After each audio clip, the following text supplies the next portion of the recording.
We have some political news on this Friday morning. Crisis averted. Congress reached a deal to prevent a potential railroad strike and economic catastrophe. President Biden celebrated the move while hosting his first state dinner at the White House. NBC's Bree Jackson is in Washington. And Bree, largely because of the pandemic, this was the first state dinner since 2019. Yeah, that's absolutely right. It was. And the state dinner gave President Biden a chance to really shore up relations with the country's oldest ally, France. États-Unis d'Amérique, vive la France et vive l'amitié.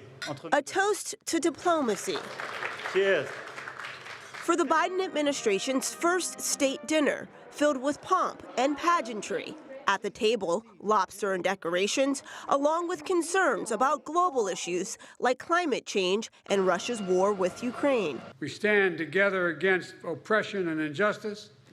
We stick up for one another and our democratic values. We stand together, shoulder to shoulder, precisely to be entitled to say, at the same time, we the people, and liberté, égalité, fraternité. The United Front follows a rare sign of bipartisanship on Capitol Hill. Lawmakers reached a deal to prevent what could have been a costly nationwide rail strike. The agreement provides rail workers a 24% pay raise over 5 years. I think we're going to see more and more actions like this where we are holding employers accountable and delivering what the workers deserve. The measure now heads to President Biden's desk, but it will not include the 7 days of paid leave that some rail unions pushed for. Mr. Biden is promising to continue fighting for better benefits for the rail industry and beyond. I'm going to go back and we're going to get paid leave, not just for rail workers, but for all workers. With the rail strike averted, Congress must now focus on reaching a budget deal or risk a government shutdown.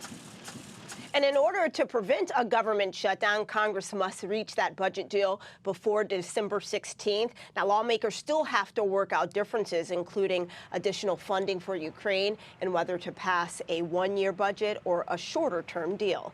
Maureen? And Bree, the recent rail worker deal saved 700,000 some jobs, according to Transportation Secretary Pete Buttigieg, preventing massive layoffs in that industry.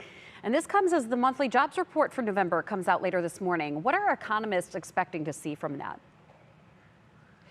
Yeah, economists are predicting adding about 200,000 jobs last month. That's slightly lower than 260,000 added back in October. But it's important to note that today's jobs report could include the layoffs that we saw in the tech industry, such as with Facebook and Twitter. So we'll find out more when that report comes out around 8:30 a.m. this morning Eastern All right, time. we'll wait for that. Just a couple hours away. All right, Bree Jackson live for us in Washington, D.C. Thank you very much.